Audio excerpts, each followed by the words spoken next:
Something less serious that is just fun to do that me and my brother found is to grab a box or trash can, look down at it, and spam E and the spacebar to grab and jump over and over and over, which flings you into the sky.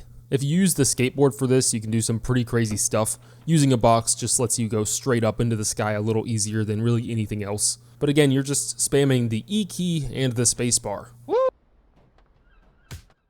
Did anybody watching this know how to put on clothes when they first started playing? I didn't even know this tab above your phone was here, and all you have to do is press tab to open up your phone, click the character tab, and there you go. Any purchased clothing can be equipped here. But what about unwanted clothing and tools and items and stuff like that? How do you discard them? I didn't know this existed for like the first 25 hours of playing, but there's a freaking discard slot at the bottom right hand corner of your screen after pressing the tab key to open up your phone. You just drag any unwanted items over there, and it gives you like a couple seconds if you change your mind to quickly grab it out of the discard slot, but if you just wait a second, there you go, it's gone for good. At release, there was no way to sell old equipment or sell anything for that matter. Discarding items was all you could do, but now there is a pawn shop. It's found right across from the motel near the bridge with the barricade and in front of the warehouse. This is where you can barter to sell pretty much anything you can imagine. This includes selling everything that you can buy over at the boutique shop, including jewelry, gold bars, the grandfather clock, a safe, and all of that. The boutique shop was just opened up in the new update as well. It's found right next to the realtor. My biggest enemy in this game is not having some sort of note-taking device. I always end up running to the store for something I need or running back home for specific products and end up forgetting something. Well, I think everyone using this is using Steam, and on Steam, if you hit Shift plus Tab, you can pull up the Steam overlay to take out your notes, and then you can actually pin the note to the game. Another thing I spent way too much time doing is working on the mixer and packing mason jars because I did not know that you can hold the right click to pick up everything within this circle. You can pack away way more at once than you probably thought you could. Granted, buying the Mark II packaging system and Mark II mixer is loads better if you're doing the work yourself, but those Mark II machines are a game changer, man.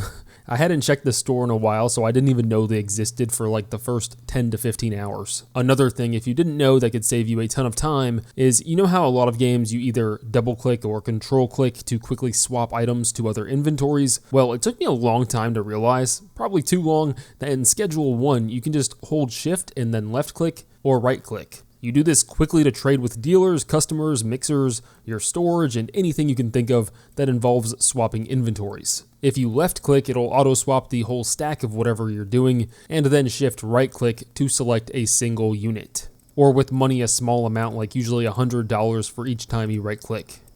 If you're chased by police, it's pretty easy to escape by just taking shortcuts, since they'll typically follow the sidewalk to get down somewhere, like the underside of a bridge area, for example. If you just go straight down, it takes them a while to get down there. Do that and then run into the woods or on top of the parking garage where it's a dead end. So if they do come up there, you could just jump off and run. But I've never really had them come up here, and if you just go off the beaten path while you're running away, you'll usually never get caught.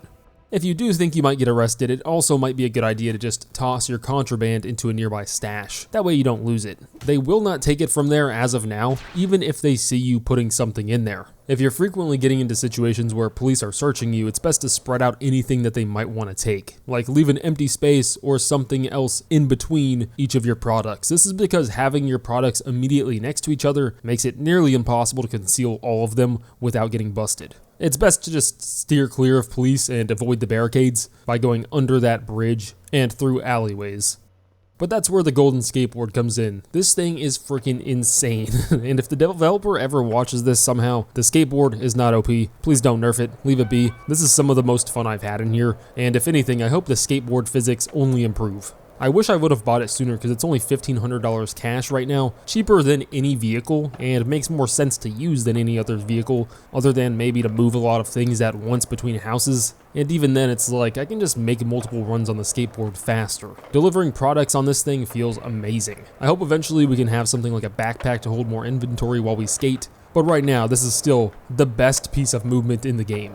If you didn't know, you can hold the jump button to jump or ollie higher, and doing that, the frequent jumps, charged jumps, seem even better. It gives you a massive speed boost, and if you also go downhill on top of that, you are just almost literally flying. By the way, if you're buying product with cash, you can leave extra cash in the deposit box so that you don't have to come back each time, and the supplier will only take the money that you owe them. And you probably noticed that nighttime customers net you a 20% increase in cash that they give you. Daytime customers give you a 10% bonus if you don't make them wait and show up within the first hour of your deal window. But nighttime is just straight up easier, and scheduling all of my deals to take place at late night hasn't just made me more money, but made things a whole lot easier. Because not only do you have the daytime to hit the store and purchase whatever you need to buy, but time stops at 4 a.m. This means that the deals are impossible to fail when scheduled for late night since they expire at 6 a.m. They don't expire until you actually sleep.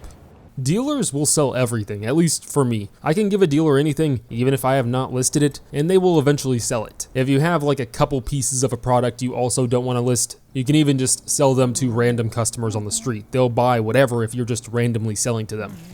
From what I know, dealers also sell based off of the price that you've set for the product, or at least that's what I've heard.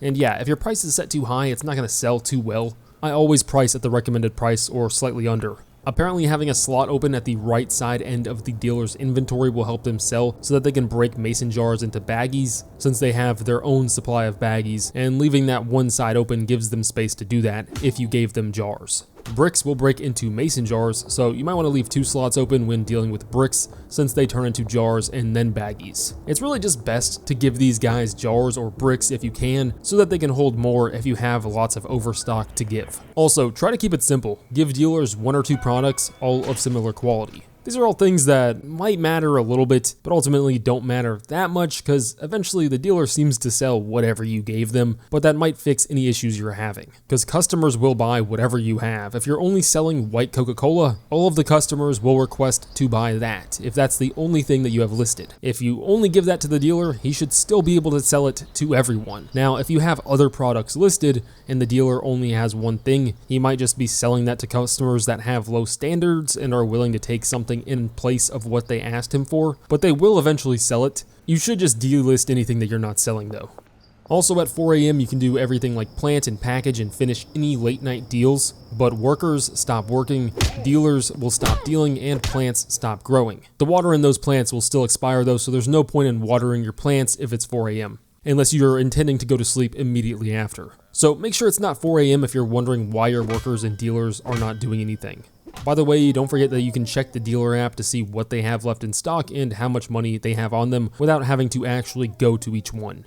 So yeah, if your dealer isn't selling, this has happened to me. I see a lot of people saying that it happens to them. Usually restarting your game will fix it. And I've also heard that the dealers sell from left to right, so maybe there's an issue with that first product in line. And also, like I said, try to leave 1 or 2 slots open in their right side inventory if you're giving them jars or bricks. But for me, just going to the main menu and reloading has fixed it. So you might already know that picking up trash can be surprisingly profitable, especially at the start when using the trash grabber and throwing it into a recycler, but putting your bungalow or house trash all into a pile and then using a single garbage bag to pick it up can be a fast way to stack some money early on. This makes a little less sense to spend time on later on into the game once you're making thousands of dollars a night off of your gardening business, and this is sort of a cheat, but you can open the command line with the squiggly key, the tilde, and then type clear trash to get rid of all of the trash in the whole world. A good reason to do this is to increase your frame rate, but it is sort of cheating in a way since there is an employee you can buy for cleaning. But yeah, clear trash gets rid of all of the trash. One very underlooked item I recommend grabbing as soon as possible are lamps. The lights in this game are not enough, and you don't realize how dang good lamps are until you actually have them. Lamps are a must-have. A lot of people wonder how to get pseudo, especially early on. Well, you get pseudo from Shirley Watts. You unlock her in Westville, so you don't have to level up all that much and just need to get these customers that lead to Shirley and then make either Meg or Jerry Montero happy by selling him product. It's really not all that hard. I would also probably give him extra product when you're selling to him if you want to increase his happiness faster. Then he'll give you the number for Shirley Watts, who texts you about buying from her. She sells higher quality pseudo as you level up to higher levels. By the way, don't forget the red S on your phone texts means supplier. Delete everyone else's messages who aren't waiting for you to accept their deal, and your phone is way less overloaded. You can't even delete supplier messages, so you can just spam all the X's in the right hand corner to delete all of the rest. If you're wondering how to make crystal, you need to access the warehouse that becomes available when you hit the Hoodlum rank 5. This is where you can get the 2 other ingredients for crystal, the acid and the phosphorus, as well as the chemistry station and the lab oven. You put the ingredients into the chem station, wait until it's done, throw it into the lab oven, and voila, you have the crystal, which you can package or throw into the brick press, the brick press also being obtained at the warehouse. My favorite mix in the game for crystal sells for about $3.40 something. The ingredients cost for one crystal maybe $40-ish, $50, maybe slightly less than 50, because you need motor oil, then you use kook, then paracetamol, gasoline, kook again, batteries, addy, horse juice, and then the mega bean. I just couldn't fit this on the large shelf, but that is the 9th ingredient. Then you get this green crystal, which is called Sweet Pee-Pee. I also like to do this for reference, but we use one storage shelf here as like our identifier for which order everything goes in. But I guess there's signs in the game now too, so you could use signs. That would make things actually a lot easier. You just purchase those at the boutique. But we start over here from left to right. We start with the very first ingredient and we just go in order, and it makes things extremely simple. The last one here is the mega bean, and that gives us our final product, the green crystal. You put the motor oil here along with the regular old crystal. It gives you this blue crystal, and then you just take that, what it gives you, the product, bring it to the next one where you place the kook. And oh yeah, another like silly thing that doesn't really matter is that if you have anything with an incline or a ramp, you can basically double jump, and the second jump is extremely high. It just makes things kind of fun. And then I thought I'd go over my current setup, at least for the barn. I'm just keeping this setup simple for now, but if you want more Schedule 1 videos and setups like for the barn, bungalow, and docks, just let me know down in the comments. I put all of my chemistry stations and lab ovens together since they go hand in hand. I do one row chemistry, then all of the lab ovens, and then once you get enough money, I do another stack of the chemistry stations here. If it annoys you seeing them kind of alternate from lab oven to chemistry station, you can put chemistry stations together in one corner and then lab ovens over next to it. But I think it's easier for the workers to access it like this, with the lab ovens sort of in the middle. Once you get a brick press, it doesn't really matter where you put this since it's small. I just set it over here. I originally had my mixers over here in this back corner. If you've only got a couple of mixers, you really don't need all of this storage. You can just store them here, and it looks a lot better, a lot cleaner. But once I got really going with the mixing, and now I have 9 mixers, I moved them over to this front corner and got rid of my plants because we're on that crystal grind.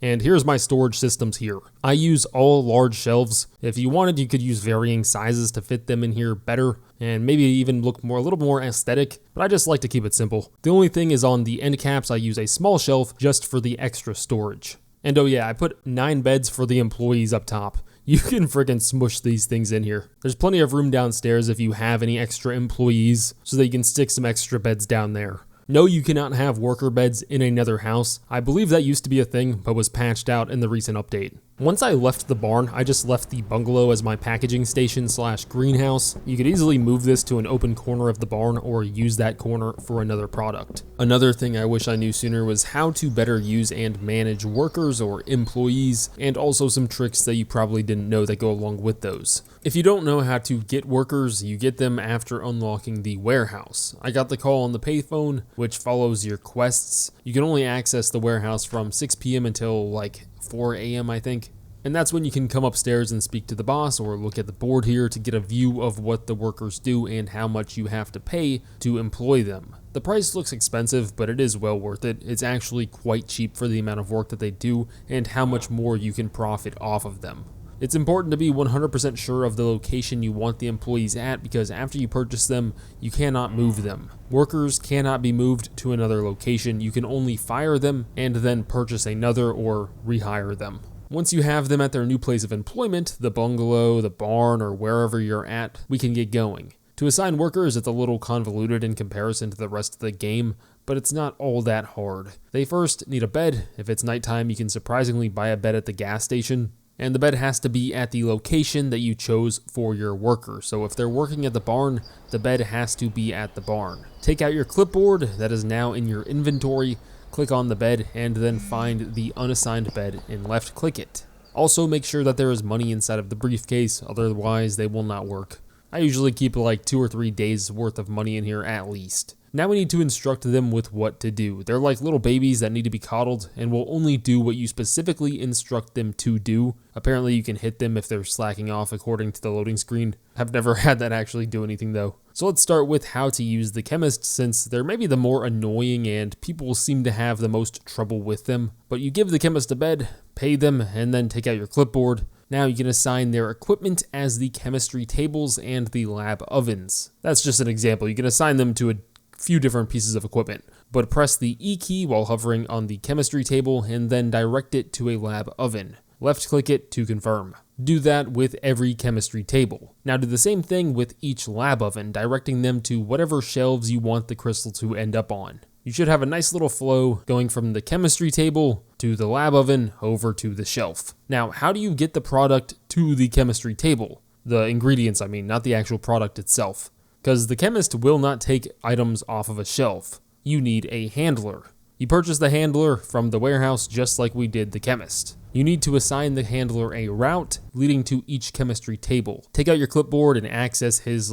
stuff here. You click from down on the routes and then select the shelf that has the ingredients. I've had issues trying to get the handler to access multiple shelves, so I put everything on one shelf and then I direct the same shelf to each chemistry station. There you go, the handler will bring the ingredients, the chemist will make the product and put it on the shelf. And oh yeah, if you have workers working on the, greenery, you no longer need these sprinklers or the soil one because your employees don't use them. If you have employees, you should probably just get rid of them so that you can fit more growers. You can check a customer's exact budget by trying to sell to them and then give them so much of your product that it has a 0% chance to sell. Now subtract the amount of product that you're offering or the price that you're demanding until it says that they have any percent above 0 to accept. If it goes up to 10%, 20, 30, whatever, that's how much money they have. Customers in higher end areas that you unlock later on typically have more money. It's not random. Customers aren't sometimes poor and sometimes rich. They always have about the same budget every day. They might offer you different amounts or want you to purchase different amounts than they did yesterday, but they still have the same amount of money. That is why it's good to sometimes counter offer. If that customer typically has a lot of money, feel free to counter offer over the phone or when approaching them randomly on the street, not necessarily to sell at a higher price per item, but to sell more of that product and then slightly up the price. And this is why selling bricks can be confusing at first. To sell bricks, you can memorize or try to remember which customers take bricks or have enough money for bricks and which ones don't. But really, these are just meant to sort of just go to your dealers. You leave an empty slot or two, like I said earlier, in your door-to-door salesman's inventory, and he'll have enough room to break the brick up and sell it in smaller portions. The reason you leave 2 slots open is so that they have room to break the brick down into jars and then baggies. I didn't know for the longest time that you can name your own products. I never realized this little edit symbol was here once the product is made. Just mix it to get a new product and you can rename it. Okay, so one of the best mixes in the game, especially early on before you get that white Coca-Cola, is the pink Girl Scout monkey mix. The reason that this is so good is because it is extremely cheap to make. You also don't have to be leveled up that high for all of the ingredients. I think you just need to be peddler level 5. But all of these ingredients can be purchased from the gas station and they go in this order. First, you place green crack and you throw it in the mixer with paracetamol. I typically do like 20 of these at a time, so get 20 of each ingredients. But it goes from paracetamol to banana, then gasoline, then kook, mega bean, batteries, and then you do banana again and then the kook again. Which is why it's so cheap. I mean, the only expensive thing on there I think is the batteries, but that should give you the pink Girl Scout monkey. It costs like $30 or $31 to make all of this, but then each one sells for $171. You have a net profit of like 140 something or 150. Most customers at first are only going to be able to buy like 1 or 2 of these. But yeah, that is pretty much it. Don't forget to leave a like and subscribe for more videos. See ya.